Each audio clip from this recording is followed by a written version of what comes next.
بسم اللہ الرحمن الرحیم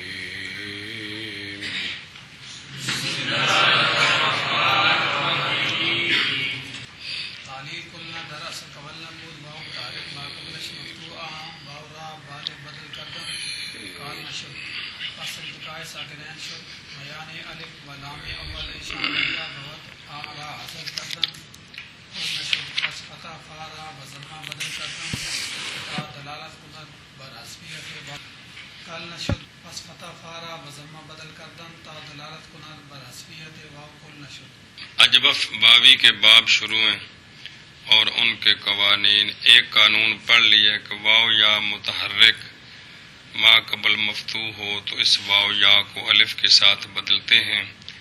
بہت ساری شرطیں ہیں اس کے ساتھ. یہ قانون وجوبی ہے. اس میں 3 شرطیں وجودی ہیں، 11 عدمی ہیں، 11 موانع موجود ہیں. پس جس جگہ یہ 3 شرطیں مذکورہ اور موانع نہ ہوں تو اس واو اور یا کو الف سے بدلانا واجب ہے. بعض محققین صرف نے قال اور با والے قانون کو 7 شرطوں میں بند کیا ہے اختصار کے طریقے کے ساتھ، اور قانون یوں بیان کیا ہے کس طرح: ہر واو اور یا متحرک ما قبل اس کا مفتوح الف کے ساتھ بدل جاتی ہے چند شروط کے ساتھ. پہلی یہ کہ وہ واو یا فا کلمے میں نہ ہو جیسے فواعدا. دوسری یہ کہ عین لفیف کا نہ ہو جیسے طوا. تیسری یہ کہ اس سے پہلے الف تثنیہ نہ ہو جیسے دعوا. چوتھی یہ کہ وہ واو یا مدہ زیادہ سے پہلے واقع نہ ہو جیسے طویل. پانچویں یہ کہ وہ واو یا مشدد اور نون تاکید سے پہلے نہ ہو جیسے عصبی اخشین. چھٹی یہ کہ بمانا وہ کلمہ بمانا لون عیب نہ ہو جیسے عاورہ. اب یہ ایک نئی بات ہے، کسی ایسے معنی والی شرط کی ضرورت ہی نہیں ہے، بلکہ یہ شرط ہے کہ وہ کلمہ لون عیب والے معنی میں نہ ہو. لون اور عیب والے معنی میں نہ ہو جیسے عاورہ. 7ویں شرط یہ ہے کہ وہ کلمہ بر وزن فاعلان جیسے جاوالان. جس جگہ یہ شروط عدمی متحقق ہوئی اس جگہ واو الف ہو جائے گی وجوباً. کچھ شرطیں رہ گئی ہیں عین کلمہ ناقص مراد اس سے لفیف مقرون ہے جیسے قاوے یا کے اصل میں قاوے وا تھا، واو یا ہو گئی ہے 2 یا والے قانون کے تحت. مطلب یہ ہے کہ ہر واو جو کہ واقع ہو بجائے لام کلمہ اور ما قبل اس کا مکسور ہو اس کو یا کے ساتھ بدل کرتے ہیں. باقی لفیف مفروق میں ممنوع نہیں ہے، وہاں قانون جاری ہو سکتا ہے جیسے یقی میں یوق واو بھی حذف ہوئی ہے، یا پر ضمہ ثقیل اس کو بھی حذف کر دیا ہے اور یا جو کہ فا کلمہ وہ بھی حذف ہوئی ہے. سوال ہے، یہ سمجھنے والا سوال ہے لفیف مفروق میں 2 تعلیلیں جمع ہیں یقی میں یو سے یقی 2 قانون لگے ہیں، اور لفیف مقرون پر ممنوع کیوں ہیں کہ وہاں کالا والا قانون جاری نہیں ہوتا؟ جواب علت اس کی اتصال الالین ہے نہ کہ انفصال. 2 قانون باری باری جمع یہ جائز نہیں ہے کہ لام کلمے تے قانون لو پھر عین تے بھی لا دیو، اس طرح جائز نہیں ہے. اگر انفصال ہو کہ لام پر قانون جاری ہے ادھر فا پر جاری ہے تو یہ جائز ہے. تو لفیف مقرون میں لام پر جب قانون جاری ہو تو عین پر جاری نہیں کریں گے جی. لفیف مفروق میں اگر فا پر جاری ہو تو لام پر جاری کر سکتے ہیں.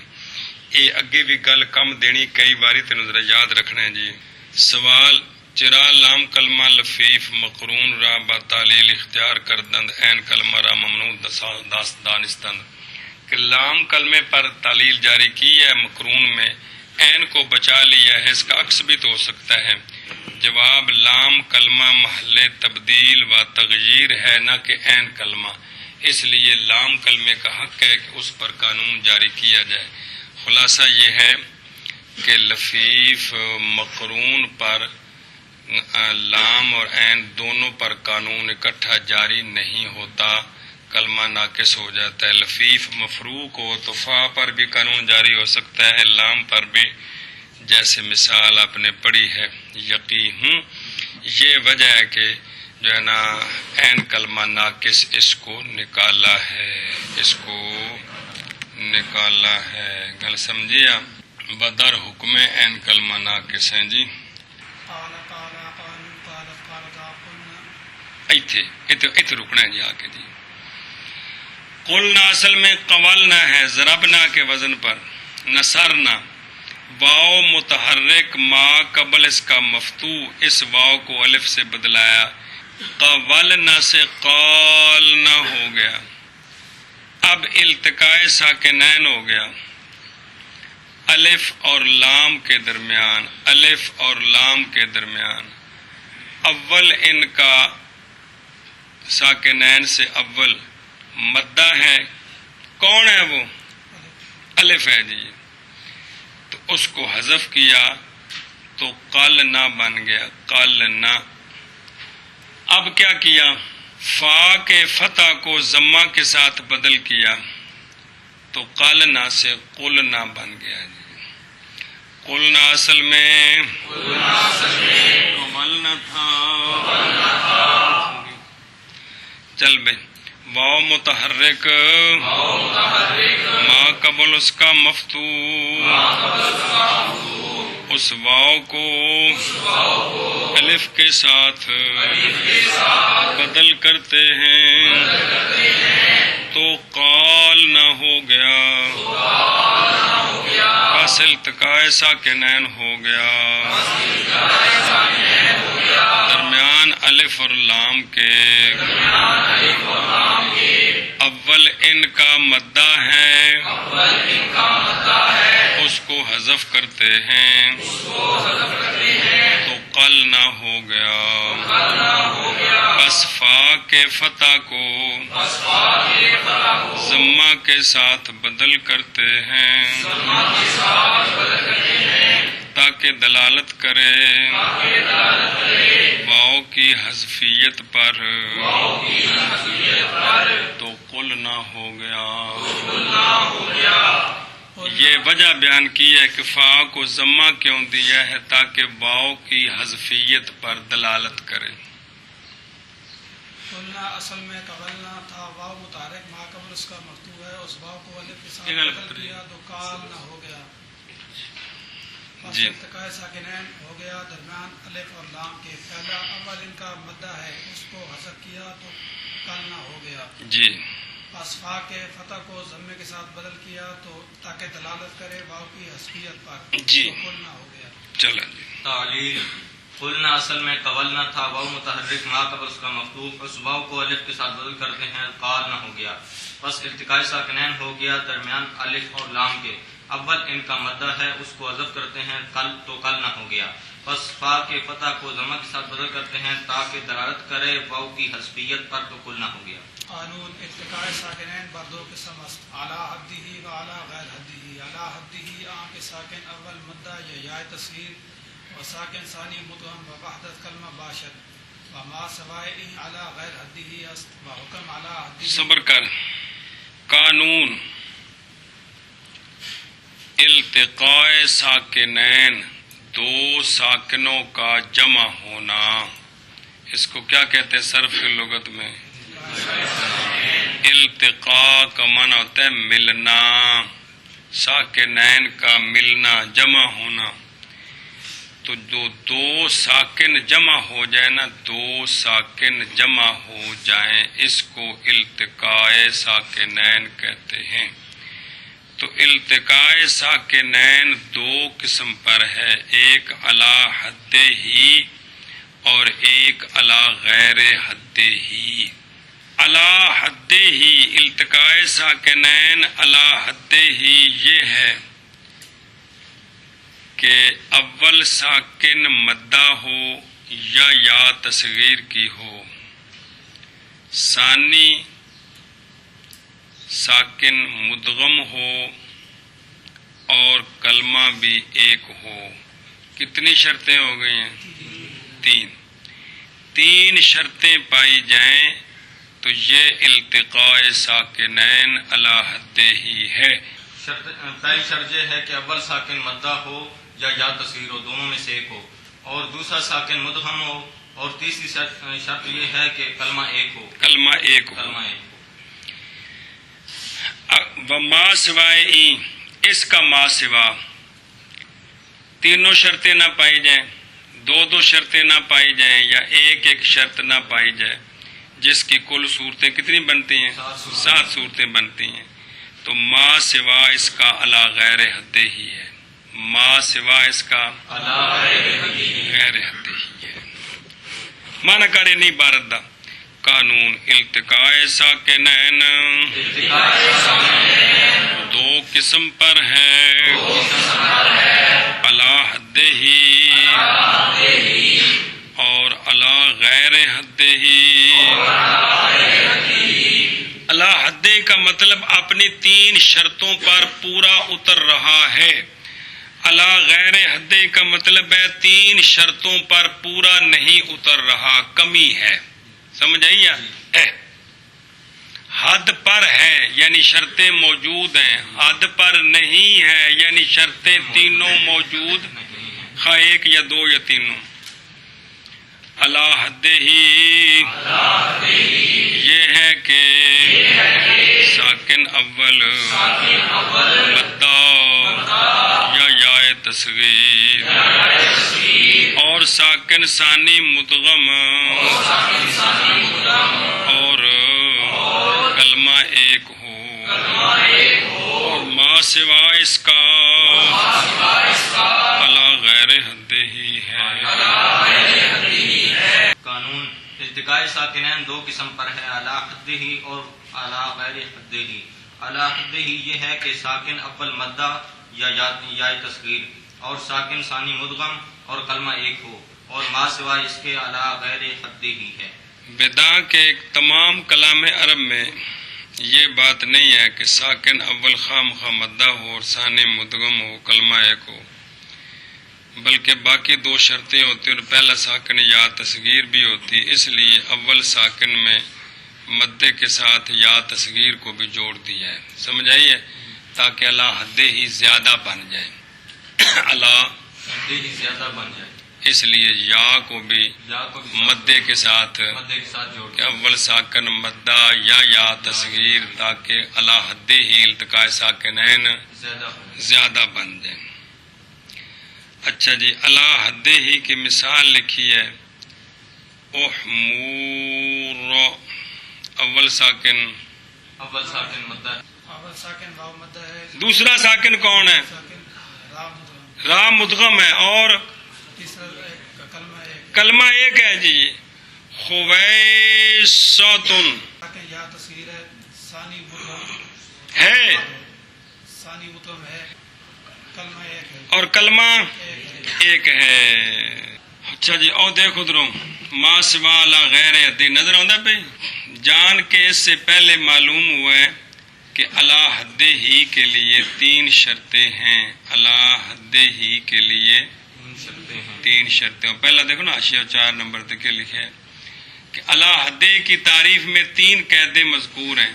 پہلا ساکن مدہ ہو، یعنی الف ما قبل اس کا مفتوح، یہ الف مدہ ہے، واو ما قبل اس کا مضموم، یہ واو مدہ ہے، یا ما قبل اس کا مکسور، یہ یا مدہ ہے۔ پہلا ساکن ان 3 میں سے ایک ہو یا تصغیر کی ہو، تو یا تصغیر تو ہمیشہ ساکن ہی ہوتی ہے کہ متحرک ہوتی ہے۔ دوسری شرط یہ ہے کہ دوسرا ساکن جو ہے وہ مدغم ہو، تیسری شرط یہ ہے کہ کلمہ ایک ہو، لہذا اگر ان تین قیدوں میں سے ایک قید نہ پائی گئی، دو نہ پائی گئیں یا تینوں نہ پائی گئیں تو وہ التقاء ساکنین علی غیر حد ہی بن جائے گا، علی حد ہی نہیں رہے گا۔ اس کی تفصیل یہ ہے کہ علی حد ہی کے لیے تین قیدیں ہیں، لہذا اگر ایک ان سے منتفی ہو گئی، دو ہو گئیں، تینوں ہو گئیں تو کیا بن جائے گا؟ سمجھ آئیے؟ ایک شے 10 جزوں سے بنتی ہو نا، 10 جزوں سے، 9 ایک ہے، 9 نہیں ہے تب بھی یہ ناقص ہے، 9 ہے 1 نہیں ہے تب بھی یہ ناقص ہے جی۔ کل سمجھی؟ ایک شے یعنی ایک مرکب ہے جو 10 اجزاء سے بنتا ہے، 9 نہ ہو تب بھی وہ 8 9 7 9 6 9 5 4 3 2 1 تک ایک جز بھی نہ پائے گی تو وہ کیا ہے؟ ناقص ہے جی۔ تو کل پھر 7 صورتیں بنتی ہیں، ایک شرط کی نفی، دو کی نفی، تینوں کی نفی جی۔ اب ایک شرط کی پہلے نفی، یخ تاسمون، کون؟ تا کو سواد کیا، باب افتعال ہے، تا کو سواد کیا، یخ ساسمون، سواد کو ساکن کیا ادغام کرنے کے لیے، پھر سواد کا سواد میں ادغام کیا، سواد کا سواد میں ادغام کیا، تو ثانی ساکن مدہ ہے کہ کوئی نہیں؟ اس لیے ادغام ہو جانا ہے، مدہ ہے، کون؟ سواد، کلمہ ایک ہے کہ نہیں؟ کلمہ ایک ہے لیکن پہلا ساکن ہے یخ، جی، یہ مدہ نہیں، تو کون سی شرط نہیں ہے؟ پہلی شرط نہیں، کیا؟ پہلا اول ساکن مدہ نہیں، اس لیے وہ آگے آ رہا ہے کہ اس کو حرکت دی تو کیا بن گیا؟ یا خسمون۔ یہ ایک مثال آ گئی ہے، یہ ایک مثال آ گئی، دوسری مثال، وہ ساری تفصیل لگے جی۔ دوسری مثال جس میں ثانی مدغم نہ ہو، باقی 2 شرطیں پائی جائیں، جیسے ابھی آپ نے پڑھا ہے قالنا، قال، اول ساکن، اول ساکن مدہ ہے، کلمہ بھی، کلمہ بھی ایک ہے، ثانی شرط کیا تھی؟ ثانی مدغم ہو لیکن اول ساکن مدہ، دوسری شرط یہ ہے کہ ثانی ساکن مدغم ہو، یہ شرط یہ شرط نہیں پائی جاتی، نہیں پائی جا رہی، تو لہذا یہ التقاء ساکنین بھی علی غیر حد، کون سا؟ قالنا والا۔ تیسری شرط کہ کلمہ ایک نہ ہو، کلمہ ایک نہ ہو، جیسے اضربو کے ساتھ نون تاکید ثقیلہ ملائیں تو اضربون، نون ثقیلہ علیحدہ کلمہ ہے، نون خفیفہ علیحدہ کلمہ ہے، اضربون التقاء ساکنین ہے، جی، پہلا ساکن مدہ ہے، ثانی ساکن مدغم ہے، لیکن کلمہ کلمہ ایک نہیں ہے، تو یہ 3 مثالیں ہیں کہ ایک شرط کی نفی ہے، کس کی؟ ایک شرط کی نفی ہے، نفی ہے۔ چوتھی صورت یہ ہے کہ پہلی 2 شرطیں نہ ہوں، اول ساکن مدہ بھی نہ ہو، ثانی مدغم بھی نہ ہو، کلمہ ایک ہو، کلمہ ایک ہو، تمدو سے امر بنایا، کس سے؟ تمدو سے، امر بنایا، تا حذف ہو گئی، جی، آخر میں وقف کیا تو کیا بچا؟ مدد، مدد، کیا بچا؟ مدد، مدد۔ یہ التقاء ساکنین ہے کہ کوئی نہیں؟ جی، اول ساکن مدہ بھی، نہیں ہے، ثانی ثانی مدغم بھی نہیں، ثانی مدغم بھی نہیں ہے جی، لیکن کلمہ ایک ہے، تو یہ بھی التقاء ہے، ساکنین علی غیر حد، تو وہ تو حل آگے آ رہا ہے نا، بھی اس کو حرکت دینی ہے جی، تو پھر بنے گا مدہ، مدے، دد۔ پانچویں صورت یہ ہے کہ ثانی اور ثالث شرط نہ پائی جائے، اول ساکن مدہ تو ہو لیکن ثانی مدغم بھی نہ ہو، کلمہ بھی ایک نہ ہو۔ اضربو القوم، الف لام کہہ رہا ہوں، حمزہ وصلی درج کلام میں گر گیا، اضربول بول قوم، پہلا ساکن مدہ مدہ ہے، ثانی ساکن لام مدغم، نہیں ہے، کلمہ بھی ایک ایک نہیں ہے، ہے، تو یہ بھی التقاء ساکنین کون سا ہوا؟ چھٹی صورت یہ ہے کہ پہلی اور تیسری شرط نہ پائی جائے، اول ساکن مدہ بھی نہ ہو، کلمہ بھی ایک نہ ہو، لیکن ثانی ساکن مدغم ہو۔ لا یدعون، لا ید نون سکیلا جب ملا نون عرابی ہری گئے تو لا یدعون، لا ید اول ساکن مدہ کلمہ بھی ایک لیکن ثانی ساکن تو درمیان والی شرط ہے جی، کل سمجھیا۔ ساتویں شرط، ساتویں صورت یہ ہے کہ تینوں شرطیں نہ ہوں، تینوں قل الحق، حمزہ وصلی درج کلام میں گر گیا ہے، سمجھائی، تو قل کا لام بھی ساکن ہے، الحق کا لام بھی ساکن ہے، پہلا ساکن مدہ دوسرا ساکن مدغم تو کلمہ بھی، تو قل الحق میں جو التقاء ساکنین ہوا ہے اس میں تینوں شرطیں نہیں ہیں، اس میں نہیں ہیں، گل سمجھے۔ اگلے صفحے تے نقشہ بنے پہ جی، یہ مثالہ نے یخصمونا قلنا اضربنا مدہ ردا اضرب القوما لیدعہن قل الحق، بڑھیا نا کہ نہیں؟ یہ وہی مثالیں ہیں اس نقشے میں اسی ترتیب سے جی، کہ کون سی شرط نہیں بقاعدہ وضاحت کی، با انتفاع قید اول، با انتفاع قید دوم، با انتفاع قید سوم، با انتفاع قید اول و ثانی، قید ثانی و ثالث، قید اول و ثالث، قیود ثلاثہ۔ ہن پڑھ بے اگوں بابا گلاب شاہ، بس بس اچھا جی، التقاء ساکنین ہو گیا ہے۔ اگر التقاء ساکنین علی حد ہی ہے، کیا اگر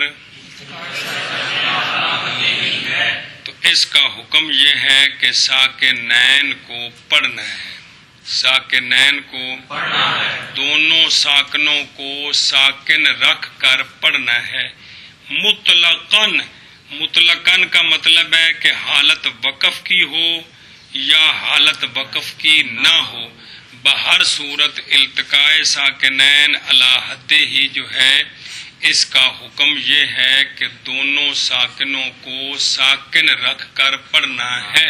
التقاء ساکنین علی حد ہی کا حکم یہ ہے کہ دونوں ساکنوں کو پڑھنا، دونوں ساکنوں کو ساکن رکھ کر پڑھنا ہے مطلقاً۔ مطلقاً کا مطلب ہے کہ حالت تھلے اور لکھے ہے مراد از مطلقاً عام است، خواہ در حالت وقف باشد خواہ در حالت غیر وقف۔ مطلقاً کا مطلب ہے کہ خواہ حالت وقف کی ہو خواہ حالت غیر وقف کی ہو، دونوں صورتوں میں پڑھنا ہے۔ اور دیکھ اسم فاعل ہے نا مادن کی، اس کو حالت وقف میں ما، یہ التقاء ساکنین کون سا ہے؟ التقاء ساکنین علی حد ہی، اس کو حالت وقف ہو ماد تو پڑھنا جائز ہے۔ اچھا جی، تے مود موید یہ حالت وقف ہے، یہ حالت وقف یہاں دو نہیں ہے، تین ساکن جمع ہو گئے۔ حالت غیر وقف مادن مودن مویدن، سمجھیے گل، یہ مثالیں دونوں کس کی؟ وقف کی بھی اور بدعاں کے نظر آ رہی کو نہیں آ رہے؟ بدعاں کے جائز ہے پڑھنا تین ساکنوں کا حالت وقف میں اس وقت جب کہ اول ساکن حرف مدہ ثانی مدغم ہو، سمجھ آئیے؟ اول ساکن کون ہو؟ مدہ ہو، ثانی مدغم ہو، تو جب حالت وقف ہوگی تو یہاں تین ساکن بن جائیں گے، یہاں تین ساکن بن جائیں گے۔ جیسے دوابو میں وقف کریں تو کیا بن گیا؟ کتنے ساکن ہیں؟ تین ساکن، الف دال مدغم با مدغم اور با مدغم فی اب ساکن کر دیے، تو التقاء ساکنین کی بجائے جو ہے نا التقاء ساکنات بھی ہو جاتا ہے جی، تو حالت وقف میں تین ساکنوں کا پڑھنا بھی جائز ہے۔ یہ کب بنتے ہیں؟ جب اول ساکن مدہ ہو اور ثانی، سمجھ آئیے؟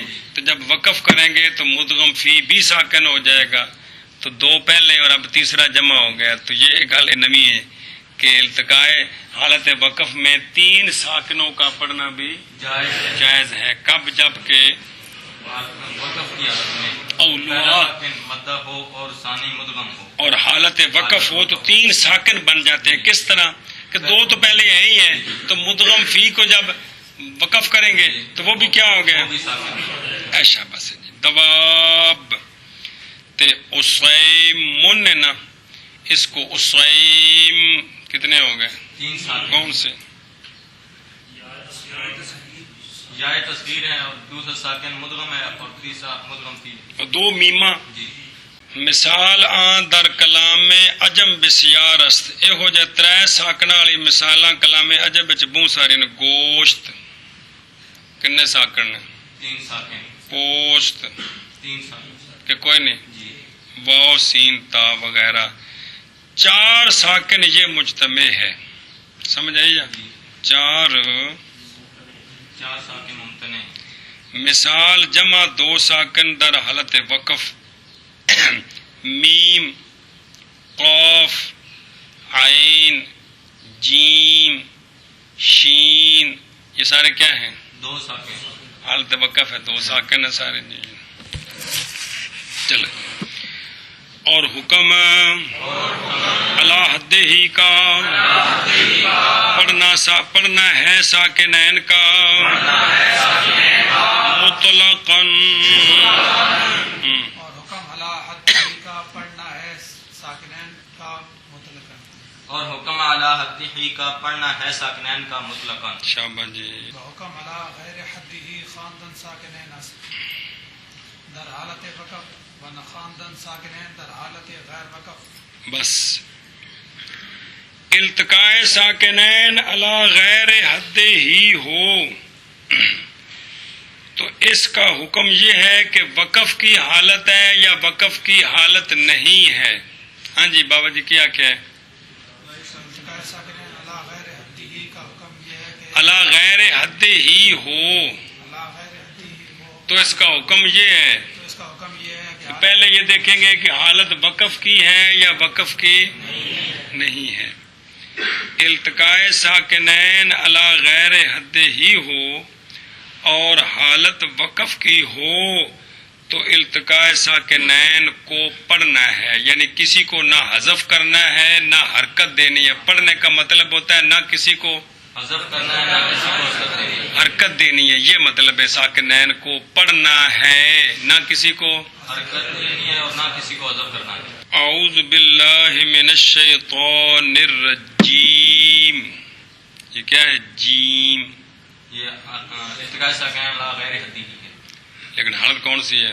حالت وقف کی ہے، اس لیے دونوں ساکنین کو ساکن رکھ کر پڑھنا ہے۔ بسم اللہ الرحمن الرحیم، یہ بھی التقاء ساکنین علی غیر حد ہی ہے اور حالت وقف کی ہے۔ جمع مذکر سالم تو جمع مؤنث سالم، ان پر جب بھی وقف کریں گے تو التقاء ساکنین بنتے ہیں۔ مسلمون مسلمات، مؤمنون مؤمنات، قدیر حین، ظالمین متقین یؤمنون۔ گل سمجھیے؟ اس کو پڑھنا ہے، گل سمجھیا؟ اگر حالت وقف کی نہیں، اگر حالت وقف کی نہیں تو اس کی تفصیل ہے آگے، گل سمجھیا؟ اور حکم علی غیر حد ہی کا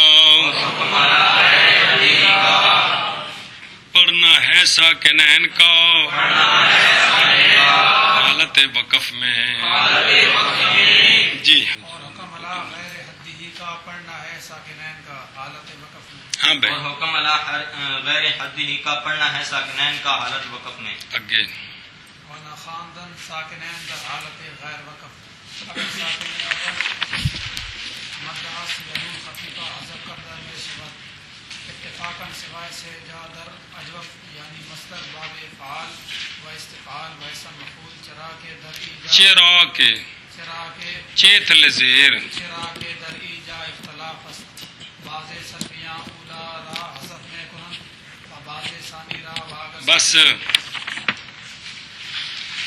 التقائے ساکنین علی غیر حد ہی ہے اور حالت وقف کی نہیں ہے. اب کیا کرنا ہے؟ اب دیکھیں گے اگر ساکنین میں سے اول ساکن مدہ ہے، التقائے ساکنین علی غیر حد ہی ہے اور حالت وقف کی نہیں، تو اب ساکنین کو ساکنین رکھ کر پڑھ نہیں سکتے. خام خواہ یا ایک کو حذف کریں گے یا ایک کو حرکت دیں گے. یہ پہلے پکاؤ. التقائے ساکنین علی غیر حد ہی ہو، وقف کی نہ ہو، تو اب ساکنین کو پڑھ نہیں سکتے. خام خواہ ایک کو حذف کریں گے یا ایک کو. اب یہ تفصیل آ رہی ہے حذف کہاں کرنا ہے اور حرکت پھر حرکت اول کو دینی ہے کہ ثانی کو دینی ہے، یہ ساری تفصیل آ رہی ہے. بات سمجھے؟ التقائے ساکنین علی غیر حد ہی ہو اور حالت وقف کی حالت وقف کی نہ ہو تو تو اس وقت ساکنین کو پڑھ نہیں سکتے. اب خام خواہ یا کسی ایک کو. التقائے ساکنین علی غیر حد ہی ہو اور اول حالت وقف کی نہ ہو، یہ تو اب شرط ہے. اول ساکن مدہ ہو یا نون خفیفہ ہو. اول ساکن تو اب حل یہ ہے کہ اس اول کو کس کو، مدے کو یا نون خفیفہ کو، اس کو حذف کر دیں بالاتفاق. سمجھ آئیے؟ سوائے 3 جگہوں کے وہاں بھی حذف کرنا ہے، لیکن اختلاف ہے کہ پہلے ساکن کو حذف کرنا ہے یا ثانی کو حذف کرنا ہے. کرنا حذف ہی ہے. مثالیں لکھی ہیں بین اسطور. ازر بننا، کون؟ ازر بو کے ساتھ نون تاکید سکیلا ملا تو ازر بننا بن گیا. ازر بی کے ساتھ نون تاکید سکیلا ملا تو نہ، پہلا بن گیا ازر بونا، دوسرا بن گیا ازر بین. التقائے ساکنین ہے، اول ساکن مدہ ہے، ثانی مدغم ہے، کلمہ ایک نہیں ہے. یہ کون سا التقاء ساکنین ہے؟ تو چونکہ ساکنین اور عد وقف کی بھی نہیں ہے تو اول ساکن مدہ ہے، اول ساکن اس لیے اس کو حذف کر دیں گے. تو ازر بونا سے اور ازر بینا سے ازر بننا ہو گیا. نون خفیفے کی مثال لا تہینن الفقیرہ، تو الف ال کا حمزہ درج کلام میں ساکت ہو گیا، نون خفیفہ اور لام کے درمیان التقائے ساکنین آ گیا.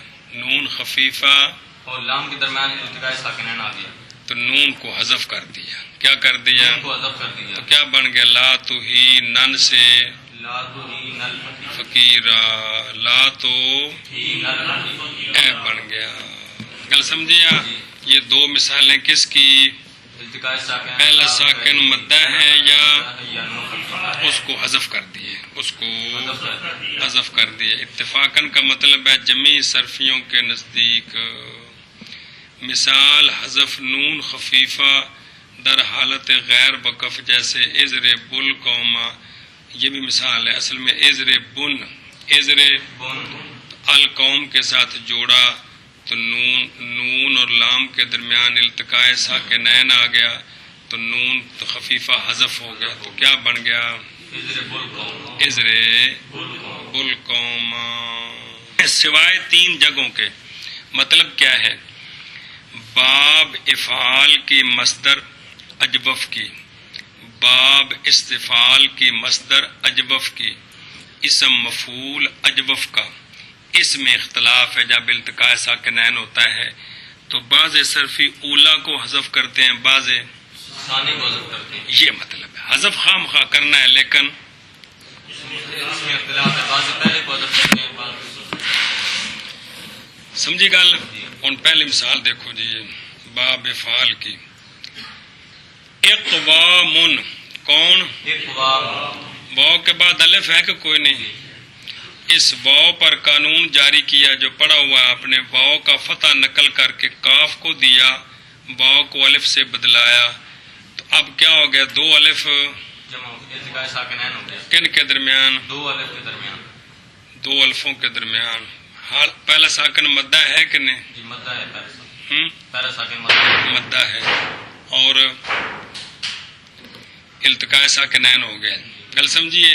تو لہذا یہاں ایک الف کو حذف کرنا ہے، خام خواہ پہلے کو حذف نہیں کرنا. اختلاف ہے صرفیوں کا، پہلے کو حذف کریں یا دوسرے کو، بہر صورت بنے گا کیا؟ اقامن. پھر اس الف حذف شدہ کے عوض آخر میں تا لائیں گے تو کیا بن جائے گا؟ اقامتن. کل سمجھیے؟ جو پہلا الف ہے وہ عین کلمہ ہے کہ کوئی نہیں، ایک واج ہوئے اور دوسرا الف زیادہ ہے تو بین السرور دلیل کہ جو کہتے ہیں اول کو حذف کریں گے وہ کہتے ہیں ثانی زیادہ ہے، وہ ثانی علامت ہے، ثانی علامت ہے. اکرامن میں الف ہی علامت ہے نا جی، تو علامت حذف نہیں ہوتی جی. اور جو کہتے ہیں کہ ثانی کو حذف کریں گے وہ کہتے ہیں کہ وہ زیادہ ہے. کون؟ ثانی الف وہ زیادہ ہے. پہلا کیا ہے؟ عین کلمہ ہے، تو جو زیادہ ہوتا ہے وہ حذف کرنے کا حقدار ہوتا ہے، اصلی کو حذف نہیں کیا جاتا. تو دلیلیں علیحدہ علیحدہ، اس لیے یعنی دو مذہب اس میں کہ بعض اول کو حذف کرتے ہیں، بعض ثانی کو حذف کرتے ہیں. جی گل سمجھیے؟ کیا بن گیا؟ اقوام سے اقامت. دوسری مثال استقوام. کون؟ اس پر بھی قانون جاری کیا، واو کا فتح نقل کر کے کاف کو دیا، واو کو الف سے بدلایا تو التقاء ساکنین ہو گیا کہ نہیں؟ تو بعض اول کو حذف کرتے ہیں، بعض ثانی کو. حذف کرنے کے بعد آخر میں عوض میں تا لائے تو کیا بن گیا؟ اسم مفعول کی مثال جیسے مقبول. کون؟ واو کا ضمہ نقل کر کے کاف کو دیا تو مقبول بن گیا، التقاء ساکنین ہو گئے. تو یہاں بھی پہلا ساکن مدہ ہے، بعض اول کو حذف کرتے ہیں اور مطلب ہے بعض تو اول ساکن مدہ ہے نا سب کے اندر. اول ساکن مدہ ہو یا نون خفیفہ ہو تو اس کو حذف کیا جاتا ہے. یہاں ہے مدہ لیکن اول کو حذف نہیں کرنا، اس میں اختلاف ہے. بعض اول کو حذف کرتے ہیں تو باب افعال، باب استفعال اور اسم مفعول یہ تینوں اجوف. افعال مصدر اجوف کی، استفعال مصدر اجوف کی اور اسم مفعول اجوف کا.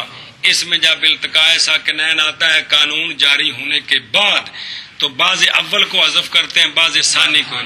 خلاصہ یہ ہے کہ التقاء ساکنین علی غیر حد ہی ہو اور حالت وقف کی نہ ہو تو اگر اول ساکن مدہ یا نون خفیفہ ہے تو اس کو حذف کیا جاتا ہے. اس کو اول کو بالاتفاق، سوائے ان تین کے کہ یہاں بھی حذف ہی کرنا ہے لیکن بعض اول کو اور بعض ثانی کو. جی تو خلاصہ یہ ہے بھی التقاء ساکنین ہو، اول ساکن مدہ ہو یا نون خفیفہ ہو تو اس کو کیا کیا جاتا ہے؟ ایک شک آ گئی. جی مثالہ میں نال آ گئی. اور نہیں پڑھنا ساکنین کو حالت غیر وقف میں، بس حالت غیر وقف میں اگر ساکن اول مدہ ہے یا نون خفیفہ تو حذف کیا جاتا ہے اتفاقاً سوائے تین جگہ کے اجوف میں، یعنی مصدر باب افعال اور استفعال اور اسم مفعول. کس کے؟ اجوف کے. کس کے؟ کیونکہ اس جگہ اختلاف ہیں، بعض صرفی اولا کو حذف کرتے ہیں اور بعض ثانی کو. اور نہ پڑھنا ساکنین کا حالت غیر وقف میں. پس حالت غیر وقف میں اگر ساکن اول مدہ ہے یا نون خفیفہ حذف کیا جاتا ہے اتفاقاً سوائے تین جگہوں کے اجوف میں، یعنی مصدر باب افعال اور باب استفعال اور اسم مفعول میں، کیونکہ اس جگہ میں اختلاف ہے، بعض صرفی پہلے کو حذف کرتے ہیں اور بعض ثانی کو. اگر ساکن اول مدہ یا نون خفیفہ نباشت حرکت دادا شرط ساکنے کے در وَإِلَّا أَوَلَّا مَا كَسْرَ در تحریک ساکن اساس وما سوائی مسبب آرس. التقاء ساکنین علی غیر حد ہی ہو، حالت وقف کی نہ ہو، اول ساکن مدہ یا نون خفیفہ بھی نہ ہو، تو اب حرکت دینی ہے۔ اس کا طریقہ یہ ہے کہ دیکھیں گے کہ دونوں میں سے کوئی کلمے کے آخر میں ہے یا نہیں۔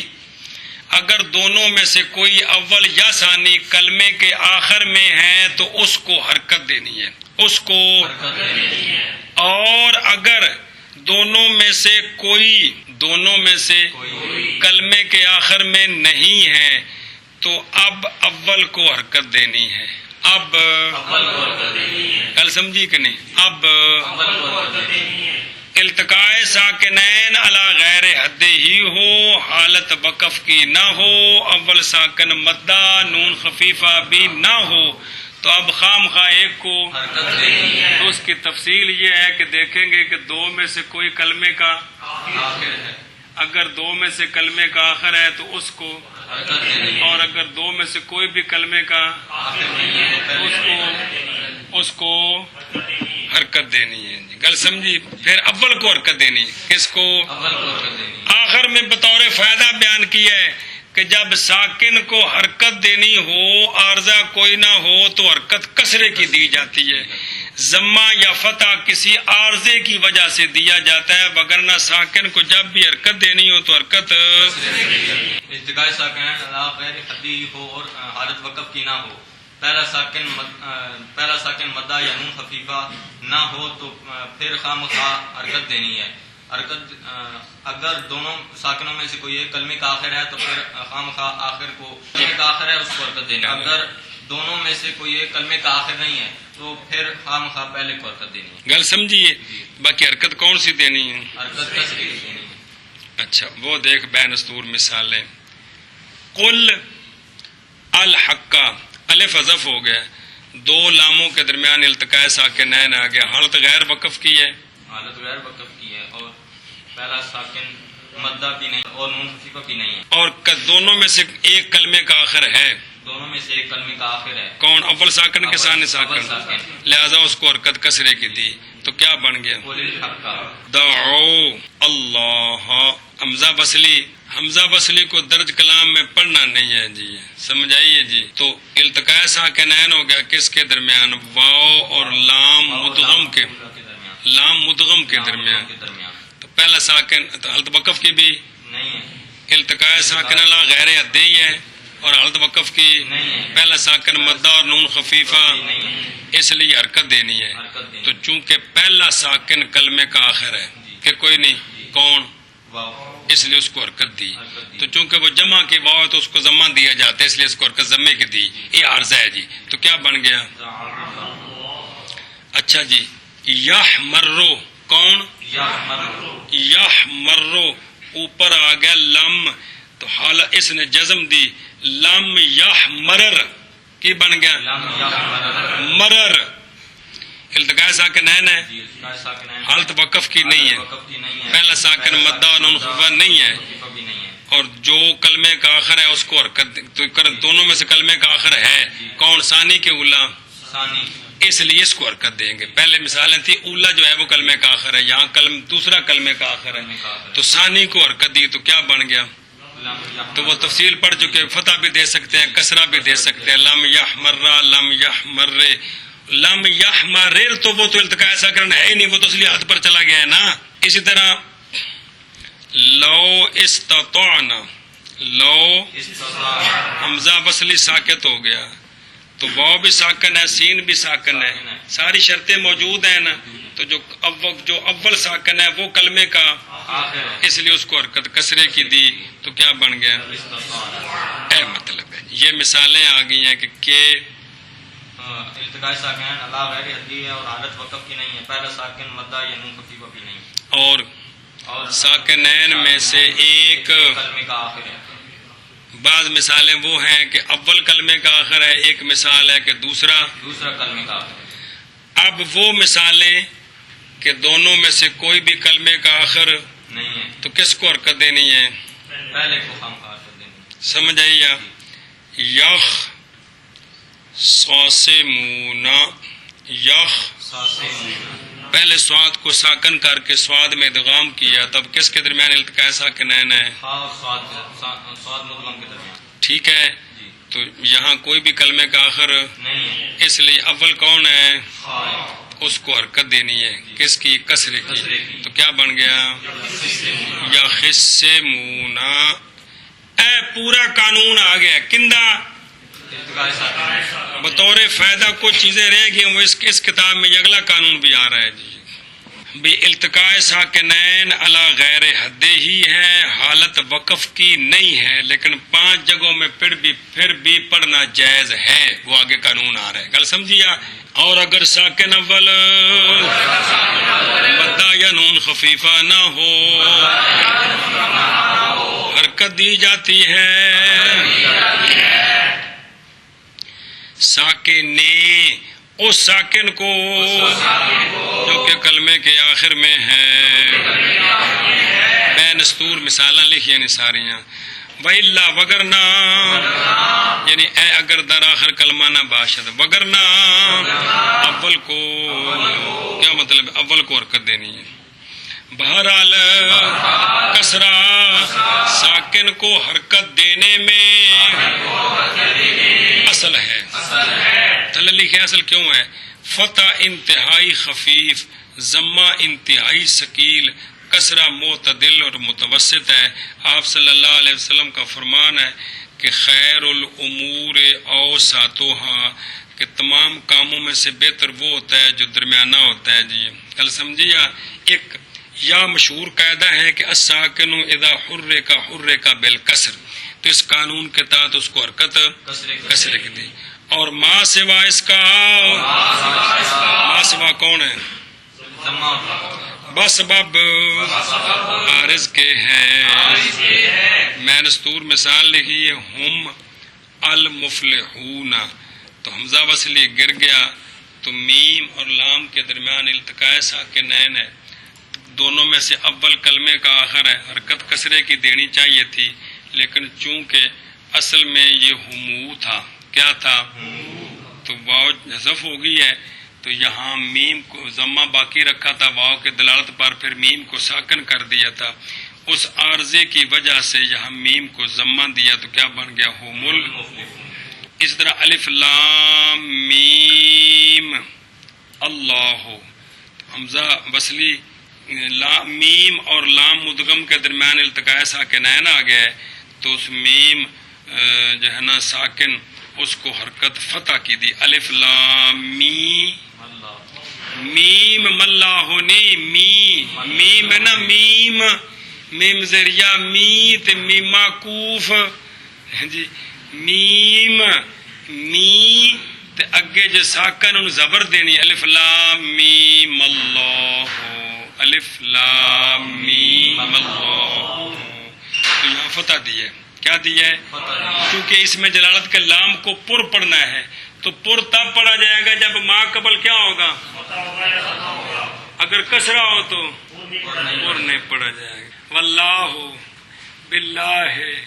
اور اگر اول ساکن تو حرکت دی جاتی ہے اس ساکن کو جو کلمے کے آخر میں ہے، وگرنہ اول کو بہرحال کسرہ ساکن کو حرکت دینے میں اصل ہے، اور ما سوا اس کے بسبب عارض کے